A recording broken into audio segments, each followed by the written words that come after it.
नमस्कार दोस्त, मैं ओम प्रकाश गुर्जर। आज इस क्लास में हम आगे बढ़ते हैं और शुरू करते हैं शैक्षिक प्रबंधन के उद्देश्य और उनकी उपयोगिता क्या क्या है।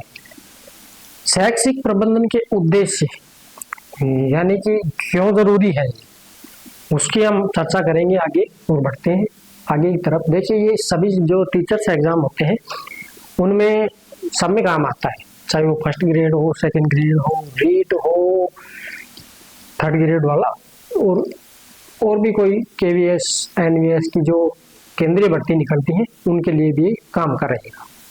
तो सभी जो टीचर वाले जो देख रहे हैं सबके लिए काम का है। चैनल को कीजिए सब्सक्राइब और वीडियो पे ठोकिए लाइक। चलिए बढ़ते हैं नेक्स्ट। शैक्षिक प्रबंधन के उद्देश्य और उपयोगिता, यानी कि ये क्यों जरूरी, ऐसा क्या हो गया कि शैक्षिक प्रबंधन जरूरी हो गया, क्यों जरूरी हो गया, ये पूछ रहा है। इनका कहना ये है, उद्देश्य का मतलब होता है कि ये जरूरी क्यों है, प्रबंधन क्यों जरूरी है, उसको हम पढ़ेंगे। क्या ऐसे क्या आन पड़ गई कि शैक्षिक प्रबंधन पढ़ना पड़ा आपको, क्या लफड़ा हो गया, उसको हम समझते हैं। देखिए, उपयोगिता जो है ना, उपयोगिता वो तीन है। कौन कौन सी? सबसे पहले तो मानवीय संबंधों का विकास करना, ठीक है। प्रयासों का एकीकरण, दूसरा, ठीक है। और शिक्षा को सेवा मानना, तीन हो गए क्या, उपयोगिता। इसकी उपयोगिता तीन है जी। क्या इसका मतलब, अभी हम एक बार लिखते भी रहते हैं और समझते भी रहते हैं। चलिए आगे देखिए। सबसे पहले तो मानवीय संबंधों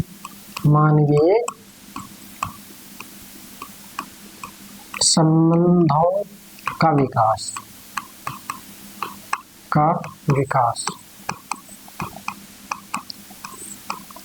आवाज को थोड़ा बढ़ा लेना, क्योंकि हो सकता है दूसरी खच्चर पच्चर की आवाज आ रही होगी इसमें।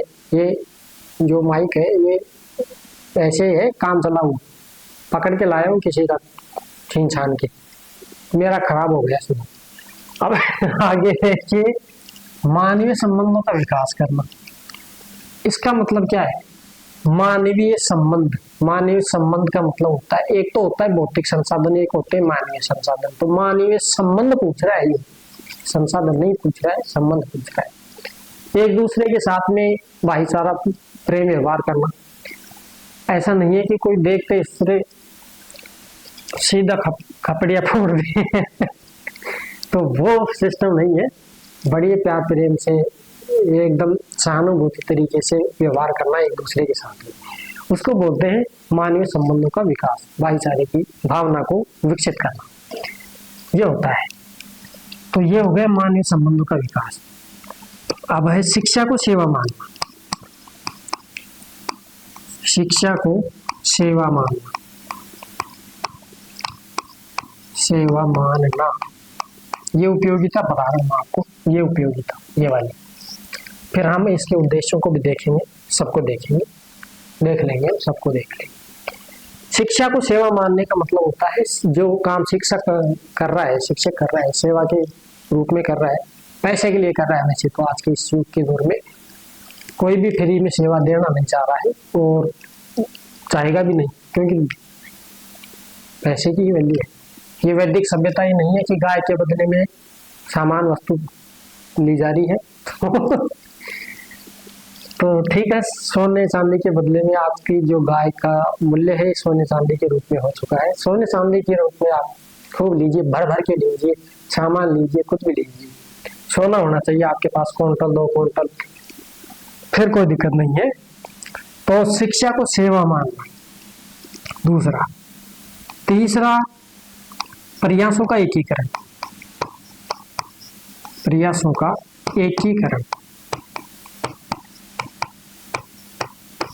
इसका मतलब क्या हो गया?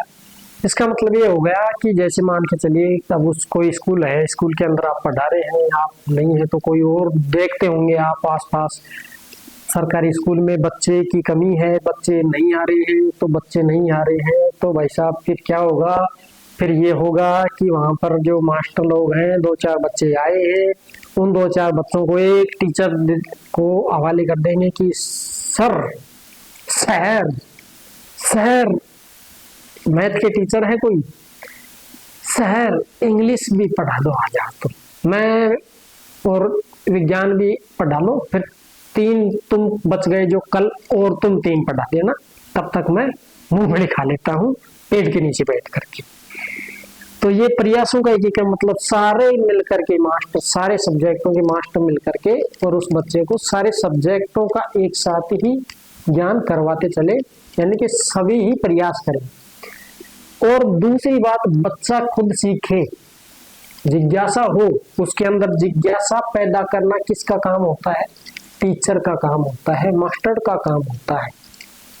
ठीक है, तो प्रयासों का एकीकरण, प्रयास दोनों को ही करना पड़ेगा, टीचर को भी करना पड़ेगा, बच्चों को भी करना पड़ेगा। तो प्रयासों का एकीकरण, ये होगा उपयोगिता। इसकी उपयोगिता हो गई टेनिस। अब हम पढ़ते हैं इसके उद्देश्य, यानी कि ये क्यों जरूरी हो गया। सबसे पहले अगर हम बात करें उद्देश्यों में, तो सभ्य नागरिक बनाना, सभ्य नागरिक बनाना। सभ्य नागरिक का मतलब सभ्य नागरिक बनाना। कौन बनाता है सभ्य नागरिक? सभ्य इंसान, यानी कि टीचर ही बनाते हैं, और बाकी सभ्य इंसान नहीं है कि सभी सभ्य इंसान है, लेकिन कुछ गधे भी होते हैं, कुछ लुंगरे भी होते हैं जो बच्चों को गलत शिक्षा देते हैं, उनकी कुछ जलन होती है, कुछ इच्छा होती है, दूसरों को बर्बाद करने के ऊपर तुले होते हैं, बच्चों को गलत शिक्षा देते हैं, गलत डायरेक्शन में ले जाते हैं। तो ऐसे लुंगरे लोगों से बचें और बच्चों को बचाएं। सभ्य नागरिक बनाना ये इसका मेन उद्देश्य होता है। सभ्य नागरिक बन गया बच्चा, ठीक है। अब सभ्य नागरिक बनता है, कब से शुरू हो जाता है उसका बनना? सभ्य नागरिक कब से बनना शुरू कर देता है? देखिए, सभ्य नागरिक बनना शुरू कर देता है ये बचपन से। बचपन से प्रशासन की व्यवस्था शुरू हो जाती है, प्रशासन की व्यवस्था शुरू हो जाती है, यह व्यवस्था शुरू हो जाती है। व्यवस्था शुरू जैसे, क्योंकि शिक्षा भी तो बचपन में ही शुरू होती है, क्योंकि शिक्षा बचपन से शुरू, बचपन से शुरू। इसका अर्थ हो गया कि भाई साहब, कोई बच्चा अगर स्कूल में जा रहा है, सबसे पहले तो हम घर की बात बता देते हैं। प्रथम जो शिक्षिका होती है वो कौन होती है? माताजी होती है, मम्मी होती है सब बच्चों की। अब जो सब बच्चों की मम्मी होती है, प्रथम जो गुरु मानी गई है वो वही होती है। जैसे बच्चा मिट्टी खा रहा है तो उसको बचाएगी, उसको बताएगी कि बेटा, उसके थप्पड़ लगाएगी छोटे बच्चे के, तो वो मिट्टी नहीं खाएगा। मतलब वो क्या कर रही है? उसको शिक्षा दे रही है, बचपन से शिक्षा, यानी कि अच्छी चीजें सिखा रही है। मिट्टी खाने अच्छा नहीं होता है, इससे पेट के अंदर दर्द होता है, रोएगा तो ये करेगा वो करेगा। छोटे छोटे बच्चों को अच्छी शिक्षा देती है, वो शुरू हो जाती है।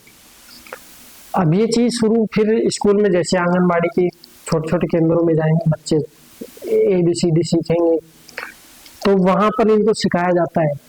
कोई पन्ना फाड़ रहा है तो उसको नहीं, ये ऐसा नहीं है, ऐसा है, सारी की सारी शिक्षाएं उसको अच्छे से आंगनबाड़ी की कार्यकर्ता, सहयोगी, आशा सहयोगिनी होती हैं, वो देती हैं उनको खेल खेल में शिक्षा। जैसे जो कोई चार्ट वूट होता है, प्लास्टिक के जो कैरम बोर्ड्स होते हैं, उनके अंदर बच्चों को खिलाया जाता है। जैसे वो नहीं होते कैरम बोर्ड जैसी, जिसमें ABCD को फिट किया जाता है, एक के अंदर A फिट करेंगे प्लास्टिक के उस डिब्बे में, तो वो उससे सीखता है, उसको बताते हैं ये इंग्लिश का A है, फिर वो A में फिट करेगा, बता बेटा A कहाँ पर है, A, फिर वो उसको याद हो जाएगा, अच्छा ये A है, तो उसको A में फिट करेगा वो। फिर कोई जैसे C हाथ में आ गया बच्चे के में, तो उसको फिर वो C में फिट करवाएगा। तो ऐसे खेल खेल में उसको शिक्षा दी जाती है। तो बचपन से ही क्या हो जाती है, शिक्षा शुरू हो जाती है। तो सभ्य नागरिक बनना वो बचपन से ही सीख जाता है। खुरापाती होता है, वो उछलाट करता घूमता है, कभी उधर उससे अपराध किया, कभी उसके सुर में घुस दिया। मैंने भी घुसा था तो लेकिन मैं सुधर गया था, फिर सुधर गया था, ठीक था मैं, फिर एक बार ही किया था मैंने। तो फिर आगे चलते हैं, और ये तो हो गया इसका मेन पॉइंट। देखिए अब इसमें और भी बहुत सारी चीजें पढ़ेंगे, बहुत सारी चीजें, एक एक चीज को ले लेते समझते हुए चलते हैं, आगे बढ़ते हुए चलते हैं, ताकि आपको भी समझ में आ जाए, हर चीज समझ में आ जाए, तभी तो आगे बढ़ेंगे। पॉइंट हर पॉइंट आगे बढ़ता रहेगा और समझते रहेंगे। शिक्षा के क्षेत्र में कार्य करने वाले प्रत्येक व्यक्ति को सहयोग देना, शिक्षा क्षेत्र में कार्य करने वाले व्यक्तियों की सहायता करने वाले व्यक्तियों की सहायता करना, व्यक्तियों की सहायता करना। अब सहायता का मतलब होता है कि जब भाई जिसकी जरूरत है शिक्षा के लिए, कोई चीज कम पड़ गई है, बच्चों को सिखाने के लिए कोई चीज की जरूरत पड़ गई है, उस व्यक्ति की क्या करना, सहायता करना। किसी के पास बोर्ड नहीं है, चौक नहीं है, डस्टर नहीं है, तो उसको देना, ताकि वो बच्चों को शिक्षा दे सके। पैसे दे रहे हैं, इंग्लिश मीडियम में 50-50 हजार रुपये फीस है, 1 लाख रुपए फीस है, कहीं कहीं तो 25-25 लाख रुपए फीस है। 25 लाख रुपए फीस, 25 लाख साल की, 25 लाख फीस है ये। अभी रहने दो, मैं नाम नहीं लूंगा उसको, जयपुर में है ये। मैं आपको इतना बता देता हूँ, जिसमें राजकुमारों को शिक्षा दी जाती है। राजकुमारों को, राजकुमार अभी भी है क्या? हाँ अभी भी है, उसमें शिक्षा दी जाती है। और वो कमेंट में बताओ आप कॉलेज का क्या नाम है, सबको समझ में आ जाएगा। और हो सकता है कईयों को तो जानकारी भी हो इसकी, कमेंट में बता दो, मुझे पता है। लेकिन चलो आगे। तो शिक्षा के क्षेत्र में कार्य करने वाले व्यक्तियों की सहायता करना, जो निःशुल्क भाव से कर रहे हैं उनकी सहायता करना है। कि फाउंडेशन के रूप में आप बच्चों को पढ़ा रहे हैं, गरीब बच्चे, जो झोंपड़ी पट्टियों में पढ़ने वाले जो बच्चे हैं, जो कूड़ा कचरा बीनने वाले बच्चे हैं, उनको उठा उठा करके निःशुल्क शिक्षा दे रहा है, वैसे व्यक्तियों की आप सहायता करेंगे, वैसे व्यक्तियों की हम भी सहायता करेंगे। और बाकी जो है वो भाई पैसे ले रहे हैं, तो पैसे के बदले में तो करना पड़ेगा, पूरी फैसिलिटी देनी पड़ेगी उनको। बाकी जैसे बीपीएल वालों की भी कोई सहायता कर रहा है, तो उनकी हम भी सहायता करेंगे, ठीक है। तो ऐसे शिक्षा के क्षेत्र में काम करने वालों की क्या करना, सहायता करना। दूसरी अगली बात करें तो शिक्षा के जो कार्यक्रम है उनको विधिवत रूप से शुरू करवाना या चालू करवाना, लागू करवाना। शिक्षा कार्यक्रमों को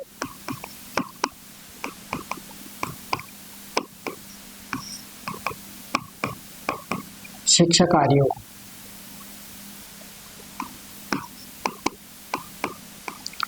विधिवत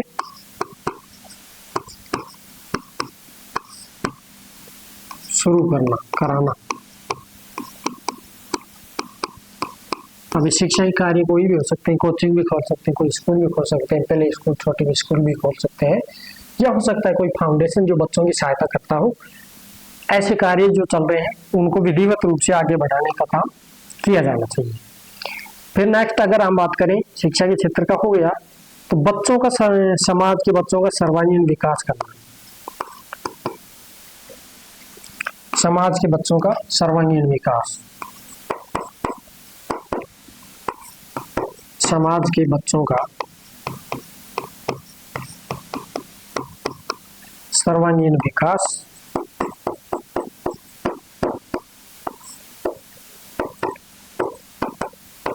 साथ ही साथ इसके अलावा उनको साधन और सामग्री उपलब्ध करवाना, साधन व सामग्री उपलब्ध करवाना, सामग्री उपलब्ध कराना। कोई बच्चे के पास में डस्टर नहीं है, कोई बच्चे के पास में पेंसिल नहीं है, कॉपी नहीं है, किताब नहीं है, उसके पास में बैग नहीं है उसके पढ़ने के लिए, उसके पास में जूते जुराब नहीं है, तो ऐसे गरीब बच्चों के लिए क्या करना, सामग्री देना, उनको ये सारी चीजें उपलब्ध करवाना, ये इसमें कहा गया है बच्चों को। और वैसे भी करना चाहिए भाई, गरीब बच्चों की पढ़ाई के लिए कुछ ना कुछ तो सहयोग करना चाहिए। तो ये किसके उद्देश्य हैं, इसी में आएंगे। सब सिखाया जाता है, जो प्रिंसिपल होते हैं, जो व्याख्याता होते हैं, बनते हैं, टीचर बनते हैं, उन सबको ये सारी चीजें सीखनी होती हैं, पहले से ही तैयार होना होता है। तो देखिए आगे हम बढ़ते हैं, नेक्स्ट स्टेज की तरफ हम बढ़ते हैं। शैक्षिक नीतियां निर्धारित करना। शैक्षिक नीतियों का निर्धारण,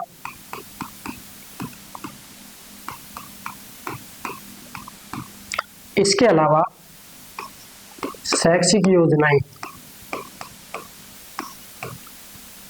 क्रियान्वित करना।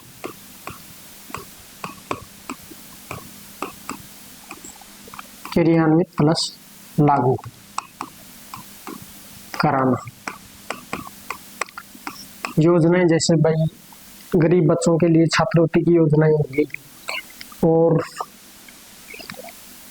जो है जैसे रेड क्रॉस सोसाइटी के अंदर उनको दिया जाता है वैदिक, जैसे आप छोटे छोटे 5 रुपए 10 रुपए की छोटी छोटी पहले टिकट आया करती थी रेड क्रॉस सोसाइटी की, तो उसके अंदर एक परीक्षा हुआ करती थी बच्चों को आगे बढ़ाने के लिए, सर्टिफिकेट, खेल कूद के अंदर आगे बढ़ाना, ये सारी चीजें इसके अंदर आती हैं। जैसे खेल कूद की नीतियाँ, उनके ये जो खेल सामग्री है उसको उपलब्ध करवाना, ये सारी चीजें इसके अंदर आती हैं।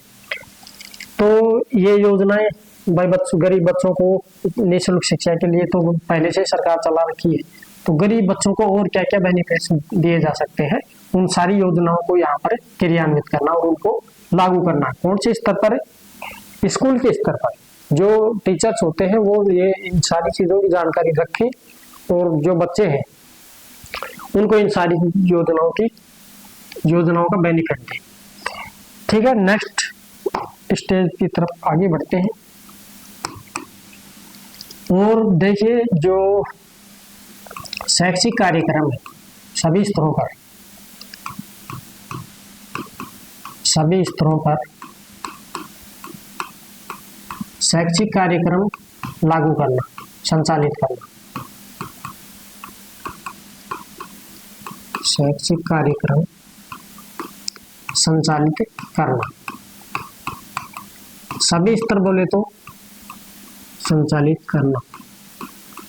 सभी स्तर बोले तो जैसे भाई प्राथमिक स्तर हो गया बच्चों का, 1 से 5वीं तक का हो गया, और माध्यमिक स्तर हो गया जिसमें आप 8वीं 9वीं से लेकर के 12वीं तक के बच्चे आ जाते हैं उसमें।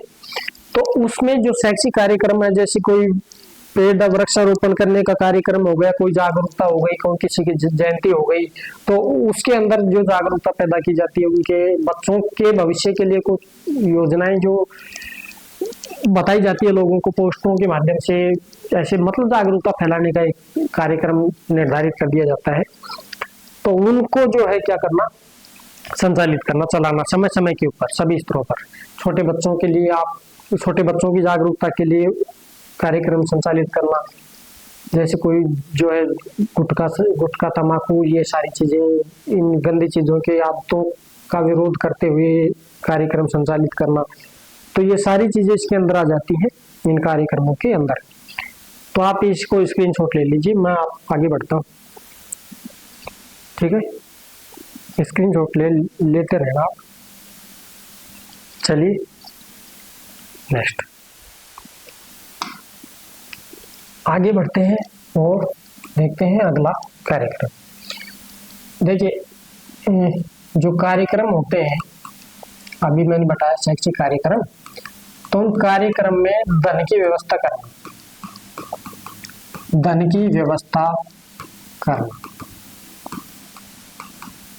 पैसे लगते हैं ना उसमें, पोस्ट छपने, पोस्ट जो छापेगा उसके पैसे लगेंगे कि नहीं लगेंगे? 100 रुपये का पोस्टर 200 रुपये का, 500 रुपये का, 1000 रुपये का, तो समोसे कचौरी का तो वो तो बजट अलग हो गया। फिर ये पोस्टर का जो है ये सिस्टम अलग हो गया। बच्चों से पोस्टर के पैसे कल 100 रुपए लाएंगे सब।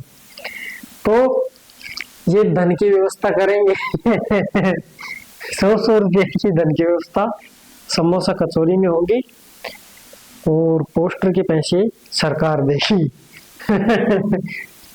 है भाई, ठीक है, वो सब जानते हैं आजकल समोसा कचौरी अपनी जेब से खाओ भाई। तो बच्चों से कोई पैसे नहीं लेंगे आज के बाद और अपनी जेब से खाएंगे सब मास्टर, चाहे कोई व्याख्याता हो, चाहे कोई प्रिंसिपल हो, कोई भी हो, चाहे अपनी जेब से खाएगा आज के बाद, ध्यान रखना।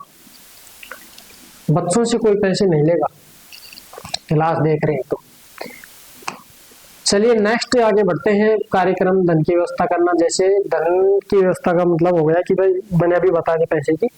इसमें आय व्यय का ब्यौरा, आय व्यय का जो अभिलेख तैयार किया जाता है, डायरी बनाई जाती है, आय व्यय का आय व्यय का अभिलेख तैयार करना, अभिलेख तैयार करना। ये इसी में आते हैं।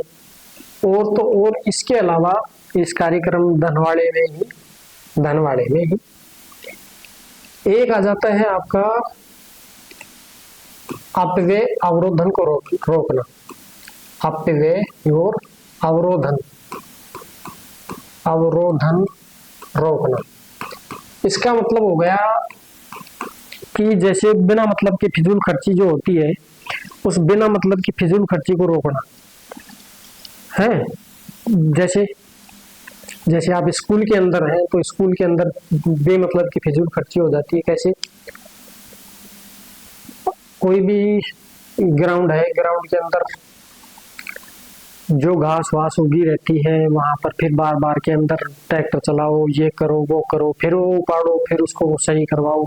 इससे अच्छा है एक बार पैसे लगेंगे, उसको बढ़िया ग्राउंड बनाया जाए, उसकी तुरंत देखभाल की जाए। अब ये दूसरा घास बड़ा बड़ा हो जाता है, उसके अंदर मास्टर अलग ही बैठे रहते हैं, उसको उधर घुसते नहीं है उस जो झाड़ फूस में तो ये कुछ और भी पॉइंट होते हैं, ये तो होते हैं। इसके अलावा और भी कोई फिजूल खर्ची होती रहती है बार बार में, तो उसको रोकना। फिजूल खर्ची काफी चीजें होती हैं उसके अंदर, बिना मतलब में 20-20 चाय पीना है, ये भी फिजूल खर्ची में आएगी। भगवाना चढ़ता ही रहता है, कढ़ावा चालू ही रहता है तो ये फिजूल खर्ची होती है, इसको रोकना। और नेक्स्ट आगे बढ़ते हैं। ये हो गया क्या, शैक्षिक कार्यक्रम के अलावा धन की व्यवस्था करना, ये पूरा कार्यक्रम हो गया। इसके अलावा मानवीय और भौतिक संसाधनों का समन्वय स्थापित करना, मानवीय और भौतिक संसाधनों का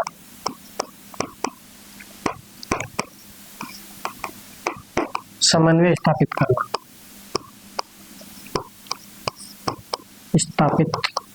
करना, इसका मतलब ये हो गया कि मानवीय संसाधन यानी कि मास्टर हो गए, परिजन हो गए, छात्र हो गए, आपस में इनका संबंध बढ़िया रहना।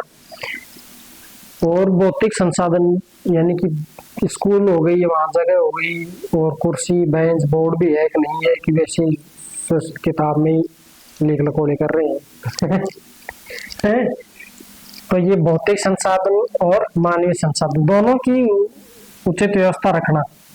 इन दोनों के आपस में, जैसे अब यहाँ पर मास्टर तो है, ये बोर्ड नहीं है, स्कूल छत टपक रही है, ऊपर से गिरने के कगार पर है, मास्टर सारे हैं, पूरा सिस्टम सही है, तो वो छत उतर रही है, ग्राउंड व्राउंड कमरे वमरे कुछ नहीं है, खाली झोपड़ी में पढ़ा रहे हैं।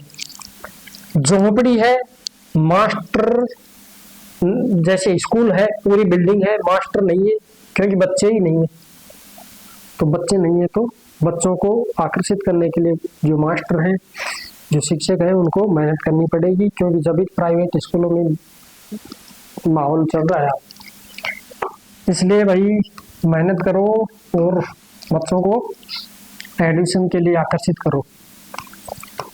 घर घर जाओ आप, घर घर। और जब प्राइवेट स्कूल जो है या सरकारी स्कूल जो चल रहे हैं ना, देखिए सरकारी स्कूलों में क्वालिटी तो है, लेकिन बस वो थोड़ा आलस्य आ जाता है तो मेहनत फिर करना बंद कर देते हैं, इसलिए वो इतनी दमखम नहीं है। जब वो लग रहे हैं सरकारी इतनी कंपटीशन फाइट करके वहां पर जा रहे हैं तो क्वालिटी है। प्राइवेट वालों से ज्यादा क्वालिटी किसके अंदर है? सरकारी में। लेकिन बस एक बार लग गए तो फिर वो मेहनत नहीं करते हैं, इसलिए क्या हो जाता है, प्राइवेटाइजेशन चल रहा है। आगे आगे तो भाई बंद, तुम्हारा भी सिस्टम बंद होने वाला है, क्योंकि जब मेहनत ही नहीं करेंगे बच्चे प्राइवेट में जाएंगे तो सिस्टम डगमगाएगा। नाले चलो आगे, मानवीय और भौतिक संसाधनों का समन्वय स्थापित करना, ठीक है। इसके अलावा संसाधनों और समय का सदुपयोग, संसाधनों प्लस समय का सदुपयोग।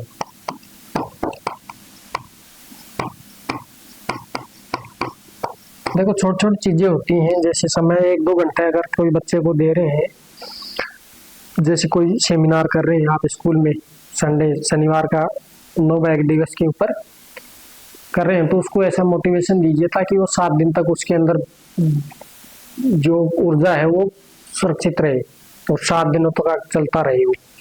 तो ऐसे ऐसे शनिवार को मोटिवेशन देते रहिए और आगे बढ़ते रहिए। संसाधनों का पूरा सदुपयोग कीजिए। ब्लैक बोर्ड चल रहा है तो ब्लैक बोर्ड के ऊपर भी आप बहुत शानदार तरीके से कर सकते हैं परफॉर्मेंस। तो संसाधन भी हो और समय का सदुपयोग भी हो, इसके अंदर ये सारी चीजें सिखाई जाती हैं। और इसके अलावा अगर हम बात करें तो शिक्षक और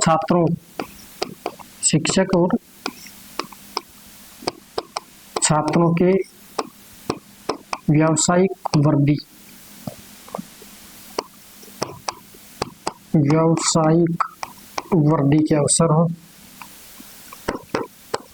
के अवसर हो। इसका मतलब हो गया कि भाई छात्रों को भी आगे बढ़ने का मौका मिले, यानी कि उनको ऐसे कोर्स लॉन्च किया जाए ताकि उनका व्यवसाय आगे बढ़ता रहे, उनका काम धंधा आगे चलता रहे। शिक्षक को भी मौका मिलना चाहिए कि भाई आगे वो अपना व्यवसाय को बिल्डअप कर सके, बढ़ा सके।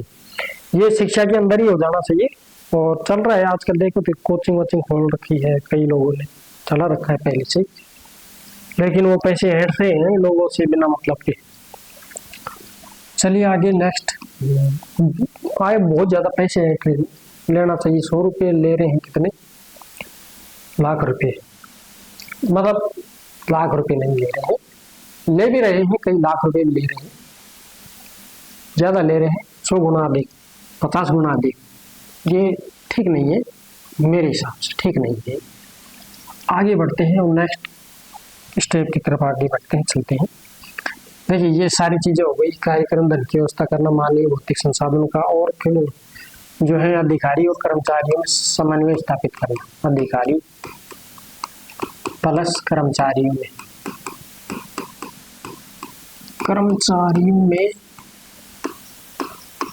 समन्वय स्थापित करना। ऐसा नहीं है कि अधिकारी और कर्मचारी आपस में दोनों दूसरे लट से लड़ाई झगड़े कर रहे हैं, ऐसा नहीं होता। शिक्षा के क्षेत्र में दोनों यानी प्रिंसिपल और व्याख्याता ही आपस में गुस्सालात चला रहे हैं, तो वो ठीक नहीं है वो। नेक्स्ट अगर आगे बढ़े तो अधिकारियों और कर्मचारियों को अपने कर्तव्यों का क्या कराना, अधिकारियों प्लस कर्मचारियों को कर्तव्यों उत्तरदायित्वों से अवगत कराना। कर्तव्यों उत्तरदायित्वों से अवगत कराना,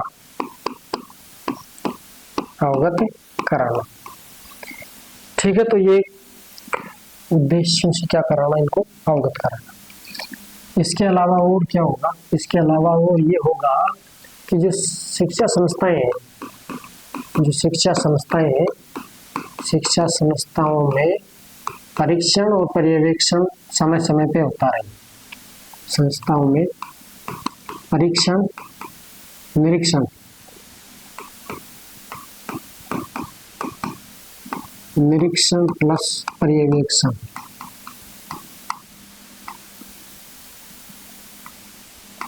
पर्यवेक्षण हो समय समय पर, ये भी होना चाहिए, जरूरी है। इसके अलावा अरे ये हो गया। इसके अलावा और यहाँ लिख देते हैं, लास्ट पॉइंट है ये, फिर ये दोनों क्लियर हो जाएंगे। और इसके अलावा मैं आपको बता दूं, ये शिक्षा के माध्यम से, शिक्षा के द्वारा जनतंत्रीय व्यवस्था को मजबूत करना, जनतंत्रीय व्यवस्था मजबूत करना, मजबूत करना, ताकि कुशल नागरिक तैयार हो सके, कुशल नागरिक तैयार हो सके, हो सके। ठीक है, एक पॉइंट और लिख लो,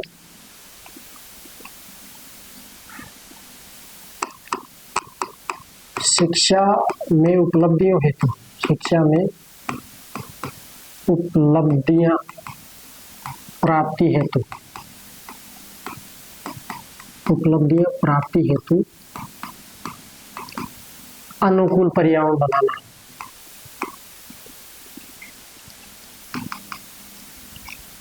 अनुकूल पर्यावरण बनाना, पर्यावरण बनाना। इसका मतलब ये हो गया कि भाई घर में तो लठबाजते हैं रोज की रोज, और वहां पर शिक्षा देने जाते हैं आप, तो बच्चे कैसे पढ़ेंगे? वो वैसे दिखेंगे जो सामने दिखाई दे रहा है, यथार्थ जो दिख रहा है ना, उसको ही फॉलो करते हैं बच्चे आजकल। तो ऐसे पर्यावरण, अनुकूल पर्यावरण जब मिलेगा ना, तभी आप शिक्षा के क्षेत्र में अधिक ऊंचाइयों को छू सकेंगे, मेडल्स मिल सकेंगे। आप देखे होंगे कि जिस घर में लड़ाई दंगे होते रहते हैं ना, जरा जो शराब है, जुआबाजी चल रही है, गाड़ी गलौज चलते रहते हैं ना, बच्चा वो सीखता रहता है, उसका जो पर्यावरण, जो उसकी जो व्यवस्था है रहने की, वो ठीक नहीं है। तो अपने बच्चों से ऐसे चीजों से बचें जितना हो सके, और बच्चों को ठीक राह पे चलाएं, तभी आप बच्चों को आगे विकसित कर पाएंगे, ठीक कर पाएंगे। तो ये कुछ पॉइंट्स हैं, मैंने पीछे लिख रखा है, ये कुछ पॉइंट्स हैं जिनको आपको लेके चलना है। अब आगे हम बात करेंगे इसकी प्रकृति और विशेषताओं की, क्योंकि ये तो ज़्यादा लंबी वीडियो हो जाएगी, तो ये बहुत ज़्यादा लंबी हो जाएगी, और फिर अब नेक्स्ट वीडियो में हम इसकी बात करेंगे। प्रकृति और विशेषताओं के अंदर हम देखेंगे कि जो इसकी जो विशेषताएं हैं उनको देखेंगे, प्रबंधवाद की जो प्रकृति है उसको देखेंगे, और उसके जो तत्व हैं, आधा है, पर्दा है, प्रक्रिया है, इनपुट आउटपुट और प्रोसेस, उनके बारे में हम समझेंगे।